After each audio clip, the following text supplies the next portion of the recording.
Hi everyone, my name is Puriya and I'm a technical solution specialist at Strucsoft, and today in this tech tip video I'm going to demonstrate two useful features, anchors and hold downs. Let's start with anchors. I have prepared some examples here and then we're going to take a look at each. So starting with anchors, let's take a look at this in 3D view and then we will be back in the settings. Alright, so I'm going to hide this box over here. Okay, so we have a slab, 6-inch slab, and we also have a 6-inch wall. First thing first, I'm going to panelize this wall through create. I've already created a 6-inch template for my wall. I set it as active, close, and create.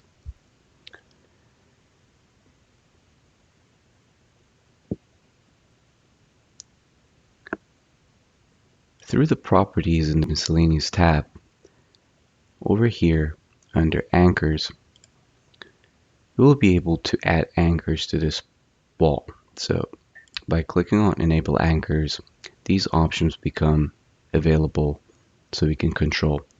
The first option over here is minimum clearance. So this is basically dictating the minimum clearance or the buffer that anchors could have toward the adjacent vertical members. So by default, this value is given. And for the sake of this example, I'm not going to change this.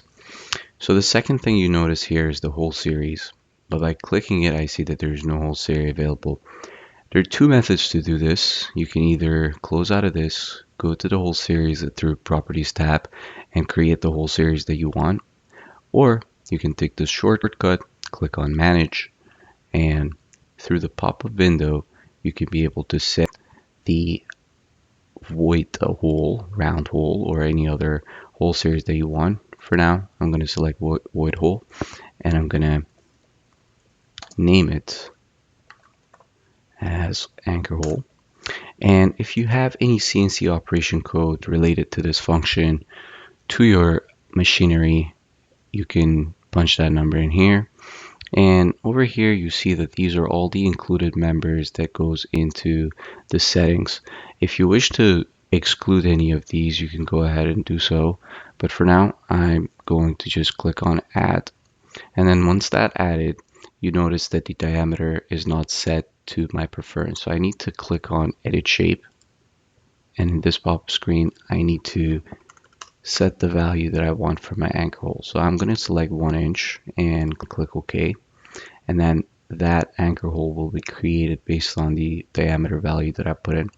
I click on save and I close it. At this stage, I've just created a whole series. So for my anchors, I'm going to click here and click on the anchor hole that I created. Now over here, you will see that there is a maximum spacing value, minimum spacing, and these are basically for you to change those if you wish to have any maximum or minimum spacing for your anchors. Now, vertical member interval is basically, if it's set on 1, it's going to take those anchors and place it at all the members, and there is no interval in between. But if you select 2, it's going to place 2 vertical studs without anchor, and then it's going to go to the next, and then the same pattern will repeat until the end of the panel, starting from left to right by default. But if you have changed that, that will be taken into account. But setting it as 1 also allows me to select the pattern of the placement. So selecting at member interval will place the anchors exactly at the member interval. However, you would have options here that you can select for maximum clearance, for kings only, first and last info studs, at user selected members, or at offsets. Selecting this at user selected members will allow you to select any of these options by just clicking, and that will be highlighted. So for this example, on the first one, I'm going to use at member intervals.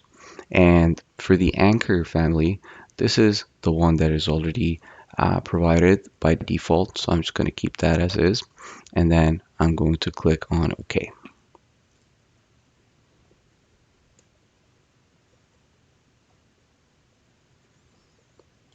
So as you can see, all the anchors are being placed at the intervals of the stud bays, and that clearance of 1.5 inch is being respected. So that's basically when you have set the intervals on 1.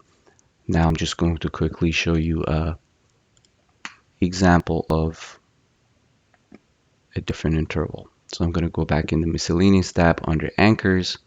I'll put 3 over here, click OK, and click OK.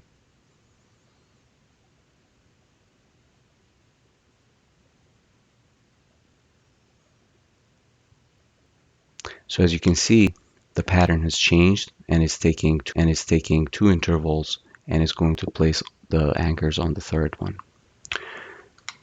So with that, on that note, this example is completed. Please don't hesitate. If you have any questions, you can reach out to us. And let's go and take a look at the second example. Now, over here, we have hold downs. So let's go ahead and take a look at that in 3D view. All right, so over here, we have a 12-inch slab, concrete slab in the bottom, and a slab that is 6-inch. And we have a wall over here. And we're going to place hold downs. And we're going to combine that with anchors and see how that looks. So my plan is to place 4 hold downs, 2 on the bottom, 2 on the top on the end studs. And I'm going to anchor those. And then I'm going to place just 1 anchor over here. So let's go ahead and see how that works. You can either do that through 3D or in the floor plan, but for now, I'm just going to stay in the same page. I'm going to select the wall that I have and I'm going to click on create. Next thing I want to do is to select the template for the wall.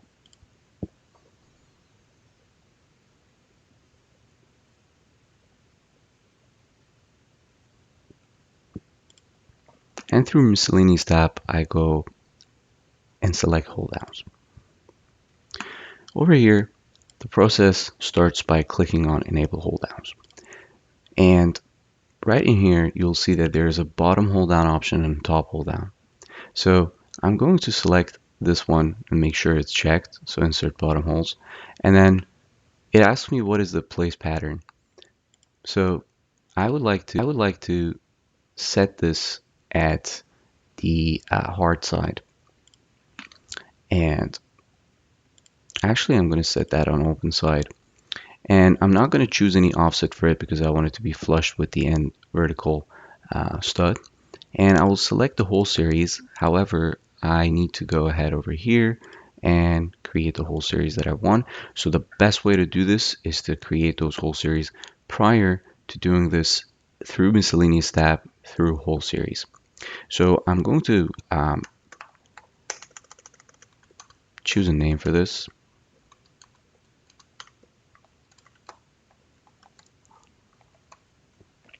CNC operation code, as we said, and then I'm going to edit the shape. Let's say we want to put the same 1 inch over here and save and close. So we select the hold down holes, and then we were asked to select a family. These are the patent versions of hold down Simpson strong tie. You can choose any of these. We have pretty much all the options available. For now, I'm just going to select HTT3D, and let's go to the top hold down. So these were for the bottom side of the wall. Now these are for the top side. I'm going to assign the same.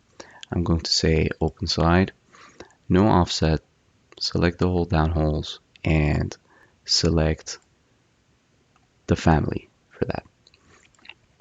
And this is good enough. I'm just going to select HTT5KT for both.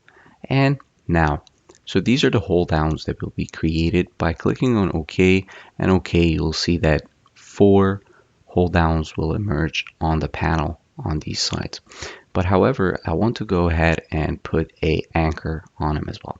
So I'm going to click on Insert Bottom Anchors, and I'm going to click on Insert Top Anchors.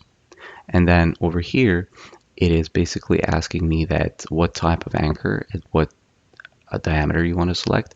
So these are good enough. They fit the hold down holes. So that is selected. And over here, this is basically the option for you to either select an offset for the placement of these hold downs, and or if you have a certain member that you want to use for the placement, you can go ahead and just uncheck the items that you want. So for this example, I want to place those hold downs at the end studs. So I'm going to deselect everything. If I select start vertical, that also will be created on the stud vertical as well. But for now, I'm going to select end studs, and I'm going to click on OK.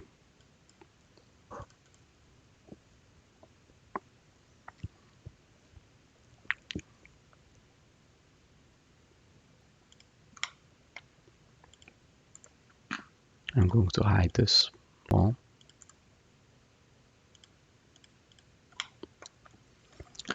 So as you can see, the hold down with the anchor has been created. Same thing for the top of the panel. And now you can also add a different series of different series of anchors anywhere inside of the panel, any member that you want. And that is basically through anchors. So maybe I want to have a anchor right over here. So the best approach is to click on the member that is your preferred one, scroll the way down and check for the stud member, the MSF label for it, which is S4, and it's a stud vertical. So I go to properties. In miscellaneous tab, I will go all the way down, click on anchors, and over here I'm going to select the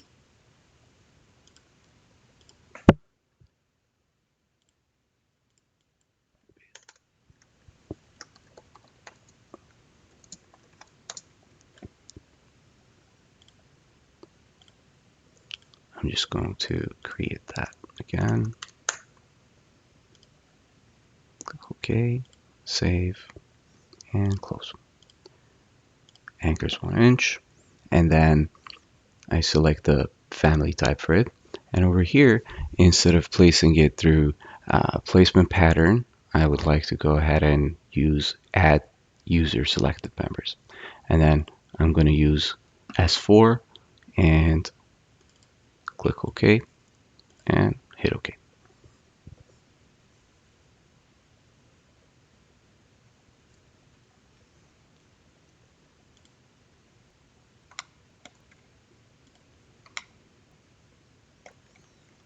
On that note, we come to an end to this tech tip. I hope you guys found this valuable.